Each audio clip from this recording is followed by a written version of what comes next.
But like it's just weird. A lot of these guys feel really small to me. They feel really small. It's like the welterweight Have an division. advantage.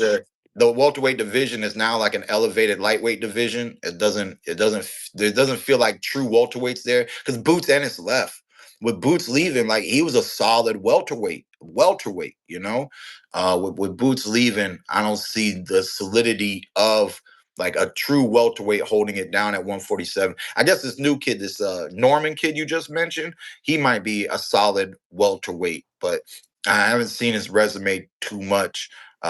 He just got on my radar like yesterday. So he just got on my radar. I saw his little knockout Japan. in Japan, and his name popped up on my radar, but I just never seen him throw a punch before that. So he's still fresh out there. But yeah, man. I mean, you already know it. Possibly if he could beat Haney. I mean, what do you think about that? I Them tell two people, fighting. man, I mean, if he beats Haney, that'll be good for him. Um, I don't, is he in I don't think, the I Thurman think sweet Haney's states of done. that? mm, I don't. I don't know. Boxing is so funny, in my opinion. Boxing is so funny.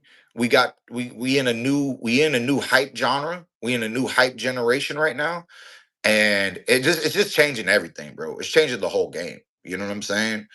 Um, like yeah, bro. I mean, I'm pretty sure. Yeah, I mean, people making more money fighting YouTubers, bro. So it's very complicated on what boxing is and what boxing is going to do. What's the next play? Who's the next hype? Is he big enough? If he beats one name, two names, what is it? Um, that's why I'm saying, man. I mean, for me, I just got to see what comes to the table and who really wants it. Like I said, who wants Keith Thurman on their resume? Make the phone calls. Who wants it? Because I'm here, man. I'm here, waiting for the contract. I don't got no paper in front of me, man. I don't got no papers in front of me, man. Where's the contracts, baby? You Come on. know, that gotta change. That gotta change immediately. Immediately. Yeah, Um, tell me, who do you think wins that fight with Haney and Norman? You also said that these guys are smaller coming into the welterweight division. I don't know, I man. I understand told that. I told Bill that he was gonna get his son hurt moving up to 147, and I ain't know that was before I even heard about the Ryan Garcia fight. Because Bill did call me. He did call me. I couldn't tell him that they were gonna give me Zoo at the time, so I gave him no information on the phone. I just said, Bill, you stop it. I said, Bill, stop it. Okay, stop it. You're gonna get your son hurt. Okay. Like you telling me you respect me, and that's why you're calling me and you're doing this and that. So look, we're not on the right timeline right now, you know? And he was like, what time? Call it. We'll be there. We'll be ready. Oh, it's fine. We just want to make good fight, this and that. I said, Bill, look, I'm letting you know right now, it's not gonna happen. So we'll go after Barrios. We'll go after so and so. I said, okay, Bill, you do it. But I'm gonna let you know right now, your boy at 147, you playing with fire, you're gonna get him hurt, you know? And I didn't know Ryan was gonna be the one to do it, you know. I just knew that what happened was homeboy just fought that dude in California at the time, right? Mr. Rigaroo, right? And I'm like, bro, you beat a rigor. You couldn't even stop that dude, bro. Do you understand how much your boy was putting hands on that kid? Do you know how embarrassed his corner felt? They told their fighter that they would stop the fight, but your son don't got no balls. He don't got no balls, Bill. Okay? He can't take it to somebody, even when he's already taking it to somebody, bro. Like, all you had to do was do more of what you're doing, and you slap him up even more, and the fight would be over with. He could have got he could have got at least a TKO or something out of it. You know what I'm saying? He don't got no dog in him. And that's what I told him. I was like, those pillow punches at 147, people are gonna walk through them, get through, and put some bop bop bop on the boy. And he was like a rock'em sock'em robot. I mean, and look at his whole face.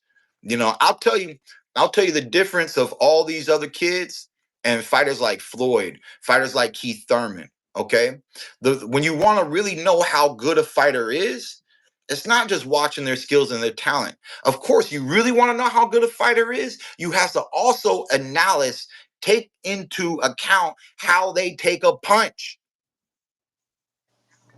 How they take Yes. a punch. Keith Thurman gets dropped in the first round of Pacquiao, comes back in the second fight. I was moving forward. I was never scared of Pacquiao after he dropped me, bro. I was never bamboozled. What am I gonna do now? I was never bamboozled. When I got hit with the body shot against Luis Collazo, I put myself right back in the fight, you know? And I got out of that round and I never even got knocked down. All these body shots that I can't take in the industry, Keith Thurman can't take a body shot, but Keith Thurman's never been knocked down from a body shot. You never saw me on the floor in a fetal position like Oscar De La Hoya, okay? So if I get hit by a body shot and I don't get knocked down by a body shot and I get out of the round, guess what that means? That means I took it. I took it like a real one. Better than all these other fighters, man. I took it like a real one and kept it moving and stayed on my feet. Okay. And throughout fights, when I fought tough opponents and they had certain styles or whatever, I've made adjustments. The fact that little Haney had zero adjustments, zero. I mean, it could not even come back in the fight, bro. Like, get yourself back in the fight. That's the one thing about fighting Keith Thurman, man. If you don't get me out, you just get me a little down. You don't get me out, I'm going to get myself back in this fight because I don't stand in that ring to do nothing. I don't stand in that ring. I came in that ring to do something. And so something's going to happen to you.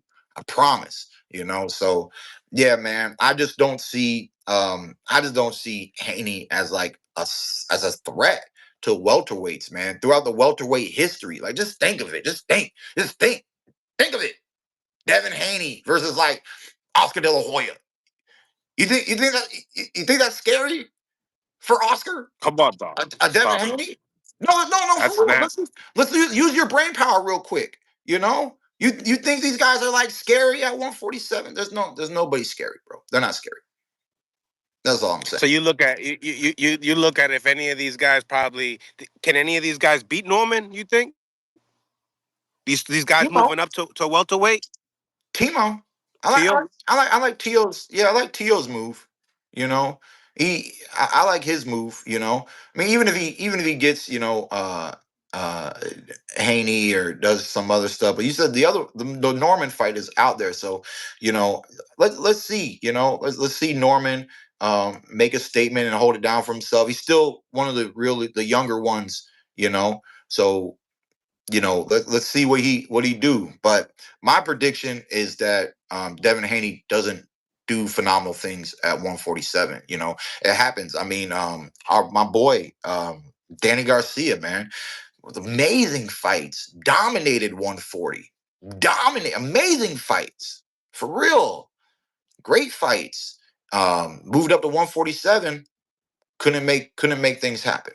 You know, couldn't make things happen. So it's not easy to be that type of champion that just makes can move up in weight and just constantly be champion, like a Canelo Alvarez, like a Floyd Mayweather, like a Manny Pacquiao. These are not, everyday fighters.